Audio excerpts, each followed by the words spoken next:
जैसे ही 3 बैल घास खा रहे थे तो अचानक एक शेर आ गया। शेर ने सोचा, बहुत मोटे बैल हैं, अगर इनमें से एक को भी पकड़ लूं तो 10 दिन की खुराक बन जाएगी। बैलों ने जब शेर को देखा तो वे डर के मारे भागने लगे। शेर भी उनके पीछे भागने लगा ताकि उन्हें खा सके। बैल भागते भागते आगे जाकर रुक गए। एक बैल बोला, क्यों रुक गए हो? शेर हमें खा जाएगा। दूसरा बैल बोला, हम कहाँ तक भागेंगे, हम 3 हैं और हमारे बड़े बड़े सींग हैं, आज हम मिलकर शेर का पेट फाड़ देंगे। इतने में शेर भी पहुंच गया। तीनों बैल इकट्ठे होकर शेर के पीछे लग गए। शेर डर के मारे पीछे भागा और वहां से निकल गया। शेर ने मन में सोचा, ये तीनों एक साथ हैं, इसलिए मैं कुछ नहीं कर सका। पहले इन्हें आपस में अलग करना होगा, फिर किसी एक को खाऊंगा। कुछ दिन बाद बैल फिर जंगल में घास खाने आए। 2 बैल घास खाकर चले गए और एक सफेद बैल अभी घास खा रहा था। इतने में वहीं शेर आ गया। सफेद बैल ने जब शेर को देखा तो डरने लगा। शेर बोला, दोस्त, डरने की कोई जरूरत नहीं है, मैं तुम्हें खाने नहीं आया बल्कि दोस्ती करने आया हूँ। बैल बोला, मैं तुम्हारे साथ दोस्ती क्यों करूँ, तुम तो मुझे खा जाओगे। शेर बोला, नहीं नहीं, मैं तुम्हें नहीं खाऊंगा, बस एक बात बतानी थी, तुम्हारे दोस्त तुम्हारे सफेद शरीर से जलते हैं। अभी अभी मैंने उन्हें कहते सुना है कि आज सफेद बैल को अकेला छोड़ आए हैं, अगर शेर उसे खा जाए तो हमें बहुत खुशी होगी। ये सुन बंदर ने कुछ देर सोचा,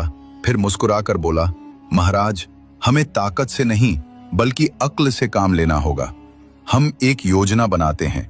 बकरी उन भेड़ियों को एक गहरी खाई के पास ले जाएगी और उन्हें बातों में उलझाकर वहीं रोक कर रखेगी। हम सब जानवर पहले ही वहां छिपकर बैठेंगे। जैसे ही वे दोनों लापरवाह होंगे, हम सब मिलकर उन्हें घेर लेंगे। शेर को यह तरकीब पसंद आ गई। अगले दिन योजना के अनुसार सभी जानवर अपनी अपनी जगह छिप गए। बकरी डरते डरते भेड़ियों के पास गई और उन्हें बातों में उलझाकर खाई के पास ले आई। जैसे ही दोनों भेड़िए आगे बढ़े, शेर ने जोर से दहाड़ लगाई और सभी जानवर एक साथ बाहर निकल आए। अचानक चारों तरफ से घिर जाने पर भेड़िए घबरा गए। वे संभल नहीं सके और पीछे हटते हुए खाई में गिर गए। इस तरह जंगल उनके जुल्म से आजाद हो गया। हिरन की आंखों में आज भी अपने बच्चे और पति का दुख था, लेकिन उसे सुकून था। एक जंगल में बकरियों का एक बड़ा झुंड रहता था। जंगल के दूसरे हिस्से में भेड़ियों का एक झुंड रहता था। इन भेड़ियों में से 2 भेड़िए, एक काला और एक सफेद, बहुत चालाक और जालिम थे। जब भी किसी बकरी के यहाँ बच्चा पैदा होता, ये दोनों भेड़िए चुपके से आते और बकरी के बच्चों को उठाकर ले जाते। एक दिन एक सफेद बकरी ने 2 प्यारे बच्चे दिए। उसी समय वह चारा लेने के लिए बाकी बकरियों के साथ जंगल में चली गई। उधर मौका देखकर वही दोनों भेड़िए काला और सफेद आए और दोनों बच्चों को उठाकर ले गए।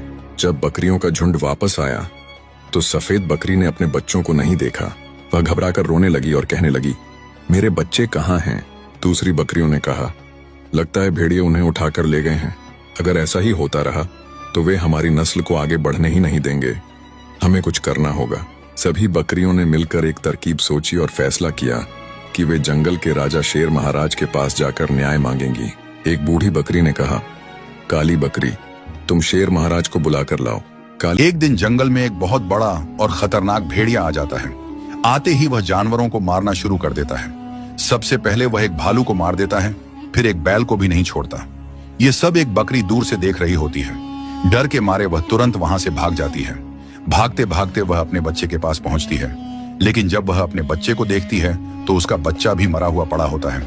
यह देखकर बकरी जोर जोर से रोने लगती है। फिर हिम्मत करके वह जंगल के राजा शेर के पास जाती है। वह रोते हुए कहती है, शेर महाराज, इस भेड़िए ने बहुत से जानवरों को मार दिया है। उसने मेरे बच्चे को भी नहीं छोड़ा। हमें इसे रोकना होगा। यह सुनकर कुछ जानवर हंसने लगते हैं और एक लोमड़ी कहती है, हम इस खतरनाक भेड़िए से लड़ना नहीं चाहते। वह बहुत ताकतवर है, उसे कोई नहीं हरा सकता। यह सुनकर जंगल का राजा शेर भी कह देता है, मैं इस भेड़िए से नहीं लड़ सकता, वह बहुत खतरनाक है। यह सुनकर बकरी बहुत उदास हो जाती है और मायूस दिल से वहां से चली जाती है। उदास चलते चलते वह अपने एक दिन जंगल में एक बहुत तेज और खतरनाक बाघ आ जाता है। वह आते ही जंगल के जानवरों का शिकार करना शुरू कर देता है। सबसे पहले वह एक हरण को पकड़ लेता है, फिर एक जंगली बकरी को भी नहीं छोड़ता।